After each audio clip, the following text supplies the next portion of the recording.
G'day! In today's video I've got an Acer Nitro V16 with the model number ANV16-41-R1B6, also with the model number N24C4.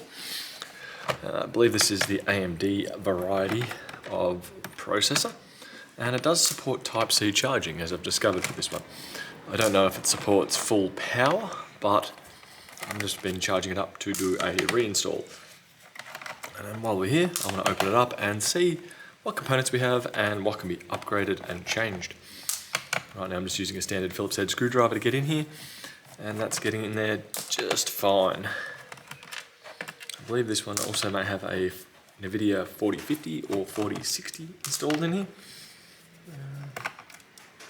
So far, so good.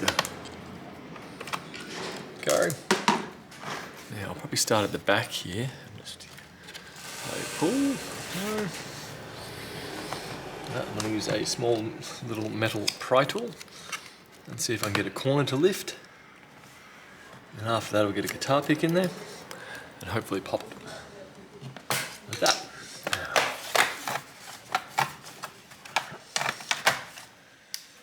Surprisingly, this is one of the least destructive. Oops, spoken too soon. It's the least destructive, least destructive bottoms on a laptop I've come across in quite some time. Now while we begin, I'm going to disconnect the battery and let's take a look around. So the battery disconnected. It does look like we have a 1TB NVMe here, which I believe is the 2280 in size. Looks like we've got another support for another one over here. These are pretty straightforward to get out. Undo screw, lift, and we got an SK Hynix 1TB in here at the moment. To install it, we basically slide it in a slight angle and push down, similar to over here. Do take note of the notch. There is a notch here, and I've got to spin it around the other way to go to drive 2. I'd say under here is probably where we're looking at RAM. I'm going to assume we're going to be DDR5 in here. This pops up. Oh, we have a little screw. There we go. DDR5. These pop out to the side and it lifts it up, like so, and they slide out.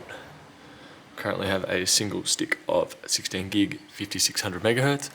Changing that to a faster speed may, usually on most laptops, I see it rarely ever actually utilizes the speed, especially on something like a base model Nitro. Similar to the RAM, to the storage, the RAM does have a cutout here that matches to here, and that will just kind of push in and sit down. It'll be kind of springy, it'll just kind of bounce up and down. Push down with 2 fingers in each corner, that should lock it in. So that's the RAM installed. Does look like a potential larger battery could go here. Maybe even a hard drive. No, a bit too small for a hard drive.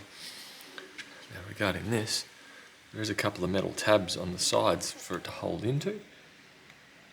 You just kind of line it up and push down. That should kind of hold it in position there. And I'll put the screw back in over here. Regarding the battery, we have an AP18E7M. That's battery voltage in this one, 15.4 volt. So that's pretty standard. And we have one solid, fairly high wattage charging port by the looks of it here. The Type-C port that's also getting used for charging. So I'm going to go give this a dust blowout while I've got it here. I don't think it's really got that much dust in it. Got it while I'm here, I might as well do it. So now from here, I'm going to reconnect the battery. Should be a matter of lining this up. Try to get it dead straight, or else you may bend pins. If it's perfectly in line, you should be able to push on both sides, and that should lock it in from there. Have a look underneath. We do look to have some form of NVMe cooler on here, or a heat sink for it. It's not massive, but it's something. Flip this over, latch it over the back.